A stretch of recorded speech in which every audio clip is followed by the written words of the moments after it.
Welcome to Shodh Bharati, a channel, a platform where we discuss research. वो एक दो lines है ना, किताबें बहुत सी पढ़ी होंगी तुमने, बता मेरे चेहरे पे क्या क्या लिखा है। तो रिसर्चेस तो आपने बहुत सारी पढ़ी होंगी, किताबों में भी पढ़ी होंगी, पर किसी रिसर्च को पढ़ना, सुनना, समझना और बातचीत में उसको डिस्कस करना एक अलग हो जाता है।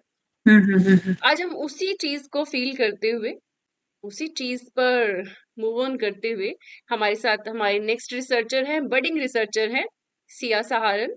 She is passed out from Central University of Haryana. She has completed her masters in journalism and mass communication. Not only MA journalism, but also she has qualified many competitive exams, and currently she was working with Amar Ujala. She got campus placement as well, so she is a very quite bright student. तो आज हम इनसे जानेंगे इनकी जो शोध की पहली यात्रा थी, कैसे इन्होंने शोध को समझा, जाना, क्या ये उसमें कर पाए। आपका भी मैम छोटा सा, मैं तो किसी भी रिसर्च को छोटा नहीं कहती हूँ. Every research in itself is a large endeavor. या So welcome Sia. I'm Dr. Bharti. Okay. Now we would like to hear your research experience.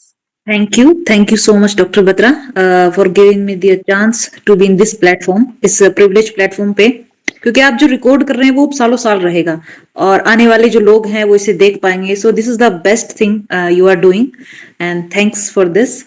और इंट्रोडक्शन आपने दे ही दिया है. जर्नलिज्म मैंने सेंट्रल यूनिवर्सिटी ऑफ हरियाणा से की है. Currently I am in editorial department of Amar Ujala.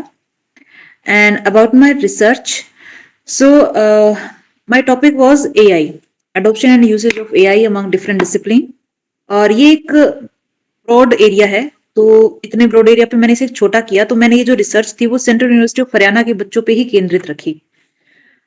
अब ये था कि जैसे आपने कहा कैसे शुरू करें, या फिर होता है ना कि सबसे पहले जब हम रिसर्च करते हैं तो टॉपिक हमारे दिमाग में होता है. अब वो टॉपिक कहाँ से आया, ये ही टॉपिक मैंने क्यों लिया, ये यहाँ से एक आइडिया पनपता है. The first one is AI. अब ऐसी चीज है, मतलब सेंसेशन बन चुका है. Everyone is using AI in every field, every person is using AI. और बहुत सी रिसर्च भी हो चुकी है इस पे, कोई बड़ी बात नहीं है. सो आई चूज दिस की एक जो गैप मुझे दिखा एआई के रिसर्च में, कि बहुत सी जनरल स्टडीज एआई पे हुई हैं, ठीक है. बहुत से जनरल डिसिप्लिन पे हुई है, जैसे ह्यूमैनिटीज पे हो गई, साइंस पे हो गई, ठीक है. स्टूडेंट्स पे हुई है. लेकिन जो क्यूमुलेटिव जो स्टडी है भी, हर डिसिप्लिन के स्टूडेंट को मिला के वो क्या परसेप्शन रखते हैं, वो क्या यूज करते हैं, वो नहीं हुई थी अभी तक. उसका ईज ऑफ यूज क्या है, टीचर उसको कैसे देखते हैं, या बच्चे उसे कैसे यूज करते हैं, हर डिसिप्लिन के वो जो एक क्रॉस सेक्शनल जो स्टडी थी वो नहीं हुई थी. तो मैंने ये टॉपिक लिया और इस पे अपनी रिसर्च शुरू की. हाँ, थोड़ा सा डिटेल में बताएंगे, क्योंकि जो आपके फॉलोवर स्टूडेंट्स होंगे या क्लासमेट्स होंगे, मैं खुद भी बहुत सारी रिसर्च गाइड कर चुकी हूँ, बट हर एक रिसर्चर का अपना पैटर्न रहता है. कितना भी हम कह लें research methodology and everything, how did you choose that? Okay. So मैं इसे संक्षिप्त में बताने की कोशिश करूंगी. तो जो मुझे ये देखना था कि पैटर्न क्या है बच्चों के, या वो यूज कैसे करते हैं, तो हम सीधी सी बात है, हमें डाटा को एनालाइज करना पड़ेगा. हमें एक क्वांटिटेटिव अप्रोच चाहिए थी. सो जब मैंने शुरू किया तो मेरे 3 ऑब्जेक्टिव थे. कि first, I want to see adoption and usage of AI among different student, the factor influencing them, कि कौन से फैक्टर उन्हें इन्फ्लुएंस कर रहे हैं, और तीसरा कि वो उसे टास्क क्या परफॉर्म कर रहे हैं. तो मैंने क्वांटिटेटिव अप्रोच रखी बाय गूगल फॉर्म्स. एक गूगल फॉर्म बनाया जिसमें मैंने 150 बच्चों का सैंपल रखा, जो कि यूनिवर्सिटी के हिसाब से एक माना जाता है कि परफेक्ट सैंपल होता है. अगर हम बड़े लेवल पे करते हैं तो हम मिक्स्ड मेथड अप्रोच यूज कर सकते हैं, बड़ा डाटा ले सकते हैं. मैंने अपने एक क्वेश्चनर बनाया और एक रैंडम सैम्पलिंग रखी, कि कोई स्पेशलाइजेशन नहीं किया, कोई स्नोबॉल कुछ भी नहीं, एक रैंडम सैम्पलिंग की, हर डिपार्टमेंट के बच्चों को इक्वल चांस मिले फॉर्म को फिल करने का. उसके बाद मैंने क्वेश्चनर बनाया, उसको भी मैंने 5 पार्ट में डिवाइड किया. द फर्स्ट वन इज कि मैंने उसकी demographic information. Second one is कि यूसेज ऑफ एआई, फिर उसका जो फैक्टर, किस फैक्टर पे वो इन्फ्लुएंस कर रहे हैं. थर्ड, उसका टास्क क्या यूज कर रहे हैं. And the last one is कि वो उसका परसेप्शन क्या है. उसके बाद जब वो रिजल्ट्स निकल कर आए तो उसमें से ये था कि 93% of students are using chat GPT mostly, जो ओ, कॉमन है. उसके बाद वो Grammarly and then Bard and then so. Okay. फिर पता चला कि जो सबसे ज्यादा यूज कर रहे हैं बच्चे एकेडमिक्स रिसर्च काम के लिए यूज कर रहे हैं, जैसे क्वेश्चन के आंसर देख लिए या कुछ देख लिया। उसके बाद जो साइंस के बच्चे हैं वो अपना कोडिंग डिकोडिंग है इसके लिए यूज कर रहे हैं इस तरह। अब जो चीजें जो निकल कर आई जो वो होते हैं ना कहते हैं कि मेजोरिटी जो लर्निंग्स थी उसमें से ये था कि एआई सेव्स टाइम। ये टाइम बचाता है, हर बच्चे का रिस्पॉन्स था कि हमारा टाइम बचा रहा है। दूसरा, एआई को यूज करने के बाद होता है ना आपको एक अलग सा कॉन्फिडेंस आता है क्योंकि आप में वो जो नॉलेज है वो इंक्रीज हो जाती है, लर्निंग उनका एक्सपीरियंस बढ़ जाता है। ये तीन चार चीजें निकल के आई और एक चौथा ये था कि जो बच्चे हैं वो ये फील कर रहे हैं कि वो उन्हें बहुत डिपेंडेंट बना रहा है, उनकी जो क्रिटिकल जो थिंकिंग है वो खत्म होती जा रही है। तो ये जो चार पांच चीजें थी जो निकल के आई हर डिपार्टमेंट के बच्चों की जो मिला के ये निकल के आई। And after that research I give three suggestions कि जो इस रिसर्च के बाद निकल के आया। द फर्स्ट थिंग इज कि एआई को हमें करिकुलम में यूज करना चाहिए, हमें उसे अडॉप्ट करना होगा क्योंकि आप इससे पीछे नहीं भाग सकते। द सेकेंड वन इज हमें एक ऐसा प्रोसीजर बनाना होगा कि हम बच्चों को ये सिखा सकें कि एथिकल कैसे यूज कर सकते हैं एआई को। And the last one is we need to understand कि जो एआई है वो हमारा दुश्मन नहीं है, इट इज अ टूल। हमें उसे असिस्टेंट बनाना होगा, हमें उसे अपनी लाइफ का ऑथर नहीं बनाना है कि वो जो कुछ कह रहा है वो जो जैसा कर रहा है वो ठीक है। हमें क्रिटिकली उसे एनालाइज करना होगा। आज वो लोग पीछे नहीं छूटेंगे या उनकी जॉब नहीं है जो एआई आ गया, नो। एआई उनकी जॉब खाएगा जो एआई को यूज नहीं कर रहे हैं, and that simple as it is. Great. So actually that's a good output finding. अभी मैं ये जानना चाहूंगी and I think other researchers would also like to know, आपके लिए पहला एक्सपीरियंस था रिसर्च का आई गेस। या फर्स्ट। तो कैसे टॉपिक चुने आपने? देखिए हम टीचर्स हमेशा बताते हैं कि ऐसा करो ऐसा करो, but what was the student methodology to opt a topic?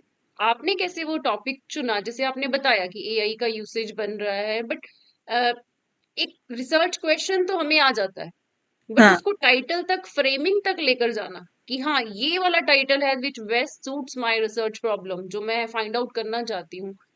And second thing, research paper एक आध लिख लें तो हम समझते हैं हम मास्टर हो गए, हम हम्म। अब रिसर्च छाप सकते हैं।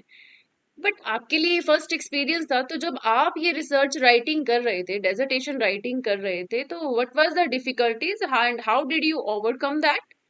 हम्म। कैसे आपने एक सफल डेजर्टेशन रिपोर्ट लिखी? Okay. So coming back to your first question कि आपने टॉपिक कैसे डिसाइड किया। ओके। यस। अब जर्नलिज्म के स्टूडेंट्स हैं तो हम अप टू डेट रहते हैं चीजों की। अब जैसे एआई आया तो हम सबसे पहले उसे यूज करेंगे, we will be the first. And I was the one also who was using AI, even 10 different type of AI. So I was like जैसा मैं फील करती हूँ क्या वैसे सामने वाले भी करते हैं क्या? जैसे मैंने एआई को अपना रखा है या मैं उससे अपने इतने क्रिटिकल क्वेश्चंस भी पूछ रही हूँ, क्या सब बच्चे भी ऐसा करते हैं? और जर्नलिज्म से एआई कनेक्टेड भी है क्योंकि आजकल न्यूज रूम में भी एआई का यूज हो रहा है। Even I want to tell you in fact अब मैं जहां काम करती हूँ वहां डेस्क पे लोग हर तीसरा बंदा चैट जीपीटी यूज कर रहा है, and even they are in their 35 and still they are using chat GPT for AI, जबकि उनको तो पता है पैटर्न सब पता है कि खबरें कैसे लिखी जाती हैं। तो जर्नलिज्म में ही होता है। सो टॉपिक ब्रॉड आ गया, ठीक है कि एआई पे करेंगे। दूसरा हमें गाइडेंस मिली, मतलब फुल गाइडेंस मिली।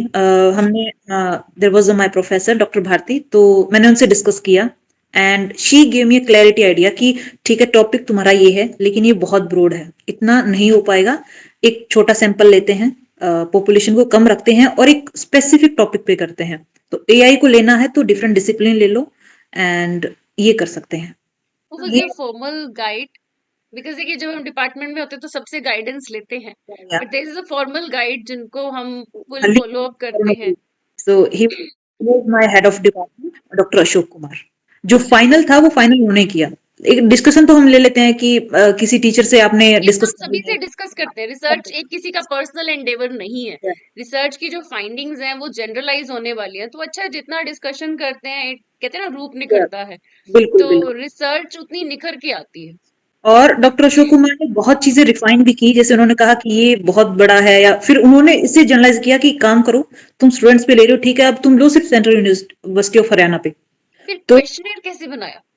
बड़ा क्वेश्चन। सवाल रहता है, बच्चे आते हैं मैम ये क्वेश्चनर कैसे बनाना है, और आजकल चलो मैं थोड़ा सा आपकी बात को बढ़ा दूं, चैट जीपीटी लेकर आते हैं, मैम चैट जीपीटी से हमने ये बनाया है तो इसको थोड़ा मैम आप चेक करो। सो हम्म।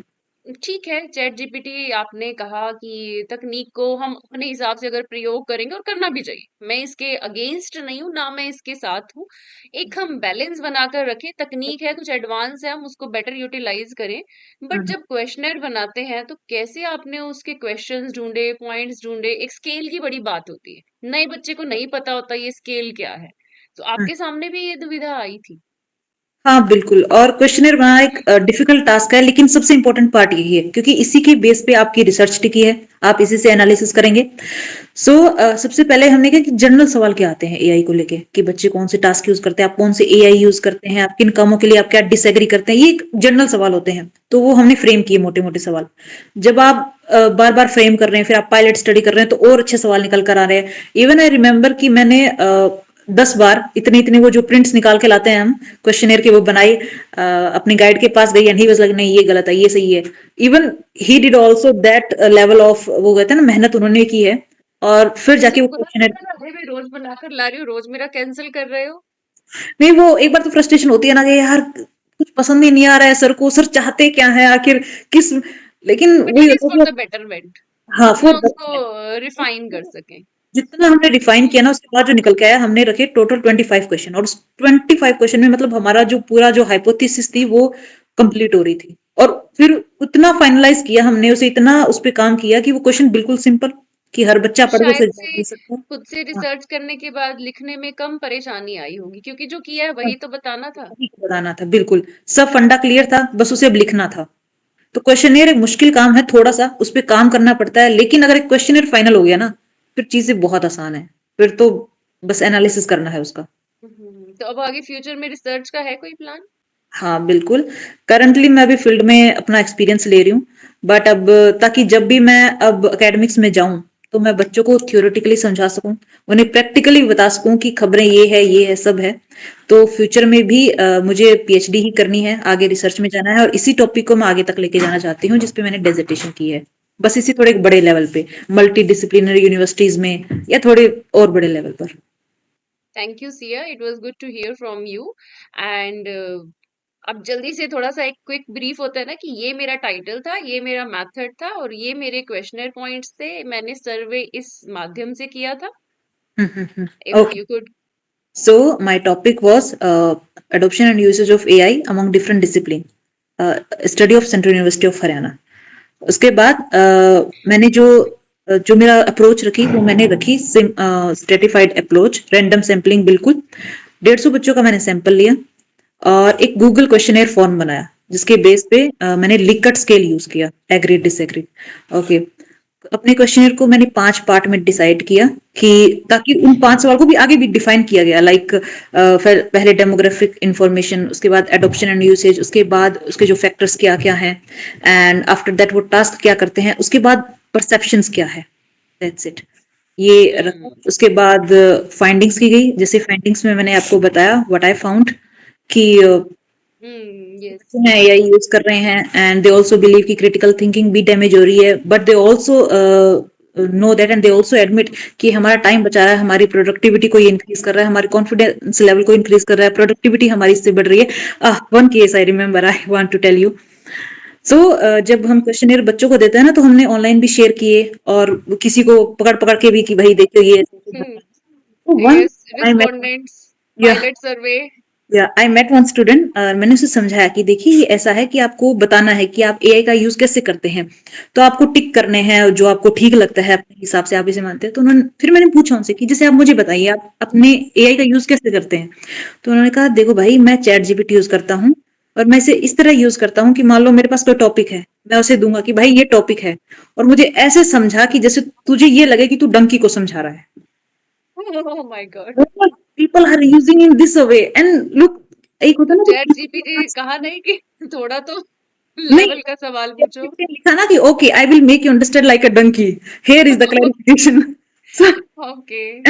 आई रियलाइज कि एक टीचर के पास 2 तरीके हो सकते हैं एक मॉडल को समझाने के, 3 तरीके हो सकते हैं, लेकिन चैट जीपीटी आपको पता नहीं 10 तरीके से भी समझा देगा, अगर आप, जैसे पूछोगे, मतलब आप उसको हाँ, खुल के बता सकते हो कि मेरा इस बिल्कुल, फील्ड में अंडरस्टैंडिंग लेवल ये है, हाँ, तो हाँ, मुझे इस लेवल पर ये जाके चाहिए, हाँ। समझाओ। मैं 5th क्लास के बच्चों का दिमाग रखता हूँ, तो मुझे उस तरीके से समझाओ।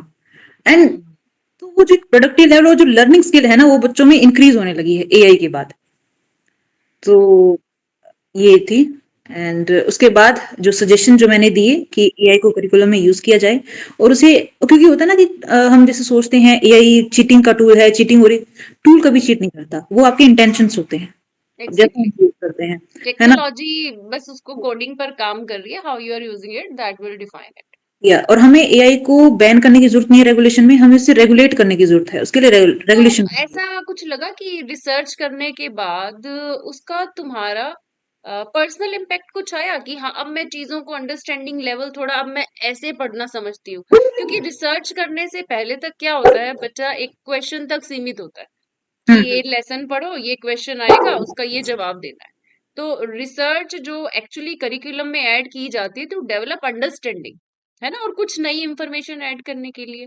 तो नई इंफॉर्मेशन तो आपने ऐड की, but could it also add to your personal grooming in academic field और अंडरस्टैंडिंग लेवल? सो एक चीज मैंने रियलाइज की, मैंने जब, क्योंकि मैंने रिसर्च की तो मैंने एआई का भी यूज किया, उससे भी कुछ डाटास वगैरह लिए, तो दो तीन चीजें हुई। पहली चीज मुझे ये समझ आई एट द एंड कि एआई आपको गाइड करेगा, बट जो आपकी क्रिटिकल थिंकिंग है, जो आप एनालिसिस करते हैं और जो आपका इंटरप्रिटेशन है, वो आपका ह्यूमन होना चाहिए, वो रिप्लेस नहीं कर सकता। एंड सेकेंडली कई कई बार इसने मुझे गलत डाटा दिए, एंड देन आई थिंक कि नहीं, ठीक है ये आपको गाइड कर देगा, लेकिन आप बिल्कुल उस पर अंधों की तरह विश्वास कर रहे हैं कि इसने जो बोल दिया वो ही सत्यवत सच है दुनिया का, ऐसा नहीं है। तो मैंने उसे मैं जो जानना चाह रही थी कि जैसे मैंने मास्टर्स में जब रिसर्च की, तो हम्म, उसके बाद अब जब मैं किसी टॉपिक पर पढ़ती हूँ, तो हम्म, मुझे सिर्फ जो 4 किताबें हैं उसमें नहीं, उससे रिलेटेड क्या नई इंफॉर्मेशन है, क्या नई रिसर्चेज हैं, मतलब एक होता है ना कि आपका इंफॉर्मेशन सोर्स चैनल अब आपको लगता है कि बड़ा हो, ताकि ऑथेंटिक सही सूचना मिले, है ना। रिसर्च में जब आप रिव्यू ऑफ लिटरेचर में इतने लोगों को पढ़ते समझते हो, hmm, come out with some factual findings. तो हम्म, डेली लाइफ में भी अब कुछ ऐसा इम्प्रूवमेंट लगता है कि अब मेरे को कोई चीज पढ़नी हो तो हम्म, अब उसको मैं डीपली पढ़ना समझना प्रेफर करती हूँ। ऐसा कुछ आया इम्पैक्ट रिसर्च से? हाँ, रिसर्च एआई से ये आया कि एक, अब मैंने बुक को ज्यादा रेफर करना शुरू कर दिया है। ओके। पहले नहीं था, पहले हर चीज ठीक है एआई पे मिल जा रही है, लेकिन वो बात उतनी भी नहीं है, कुछ हम्म। डाटा गलत भी होते हैं। और दूसरा मैंने एक चीज और देखी कि मैं पहले एक एआई यूज करती थी, अब मैंने बच्चों की जो मैंने वो रिसर्च स्टडी की ना, तो मैंने उसमें 10 एआई के नाम दिए थे कि आप कौन सा यूज करते हैं। मोस्ट ऑफ चैट जीपीटी करते हैं क्योंकि वो आसान है, सब उसके नोन टू हैं। उसके बाद मैंने ना और जैसे डीप रिसर्च की, मैंने फ्लेक्सिबिलिटी यूज करना शुरू किया जो सिर्फ रिसर्च के बच्चों के लिए है, स्कॉलर जीपीटी यूज करना शुरू किया। तो ये जो चेंजेस है, और बाकी मैं बुक्स को भी ज्यादा प्रेफर कर रही हूँ, और एआई को मैंने लिमिट करना शुरू कर दिया है, उतना नहीं, बस उसे गाइड की तरह यूज करती हूँ, अपना ऑथर नहीं। Thank you, it was a very fruitful discussion and I hope जो भी इसको सुने समझे उनके लिए कहीं कुछ रिसर्च में अगर ये 1% कंट्रीब्यूट कर पाए। And I would request every viewer कि बेशक लाइक सब्सक्राइब ना करें शोध भारती को, लेकिन इसमें जो इंफॉर्मेशन दी जाए उसका कहीं ना कहीं अगर आपका यूज हो पाए तो वो जरूर करें। हम्म। The only aim of this platform is to spread awareness about research। जैसे बहुत सी हम थीसिस पढ़ लेते हैं, डेजर्टेशन पढ़ लेते हैं, बट ये जो रिसर्चर एक्सपीरियंस है, इसको मुझे ऐसा फील हुआ और मैंने कईयों से और भी जाना कि इसको वो प्लेटफॉर्म नहीं मिल पाया कि उतना जनरलाइज लेवल पे हम लोगों को बता सके कि क्या हाँ। निकल कर आया, कैसे किया। डेजर्टेशन आपकी बनकर जमा हो गई तो उसको कौन पढ़ेगा उसके बाद? या कोई बहुत रेयर रिव्यू ऑफ लिटरेचर के लिए भी उसको पढ़ा जाता है, तो it is not that much कि जितने दिन और जितने एफर्ट्स आपने उस रिसर्च में लगाए हैं। या और thank you very much Siya for joining us, and I hope you continue your research and आगे कुछ और अच्छा करें। बड़ा अच्छी फाइंडिंग आपने निकाली है। और कभी कभी हमें लगता है कि जिस रिसर्च क्वेश्चन से हम शुरू हुए थे, जिस एंथुजियाज्म से शुरू हुए थे, डेजर्टेशन लिखने तक हमारा वो एंथुसियाज्म थोड़ा सा स्लो मोड में हो जाता है। But you did a research, you added something to academic knowledge bank that will be remembered for ever. आज नहीं तो 10 सालों में that research will be cited somewhere, discussed somewhere. You have added this new information to this knowledge bank, and I think everyone should do this with full honesty. Yeah, and thanks for letting me on this channel because this is the only place जहां अब हमारे efforts को होता है ना value मिल रही है. Now Okay. on my dissertation and this is the first time कि it's recorded somewhere and people will see. Otherwise वो dissertation मैंने ऐसे संभाल के रखी है. So एग्जैक्टली exactly, वो बाइंड होकर रखी गई है। उसको किताबों की तरह हम बेच नहीं सकते हैं कि लोग बेचना, चलिए छोड़िए, मतलब उसको जनरलाइज नहीं कर सकते हैं कि लोग इन किताबों को पढ़े। वो चैप्टर्स की तरह किताबों में नहीं आ रही है, बट देखिए ना हर रिसर्चर कितना एफर्ट लगाता है उसमें। तो एटलीस्ट, और हाँ, खुद से ही क्यूरी शुरू होती है ये। जैसे कहते हैं ना, जिज्ञासु। तो रिसर्चर की पहली प्रवृत्ति जिज्ञासा कि मुझे ऐसा लग रहा है तो औरों को कैसा लग रहा है। So this is the first observation where the research actually starts. Thank you, Sia, and thank you very much for joining us. Thanks a Thank lot. you. So this was Miss Sia, who did her research work on AI usage among students of different disciplines, and she applied questionnaire, collected data through Google platform, Google Forms, and key findings she put very straightforward, ताकि सबको actually जो research की outcomes हैं, key findings हैं, that could be generalized. Thank you, viewers, for listening or viewing this channel. I hope this research interview will help you in some way. Thank you.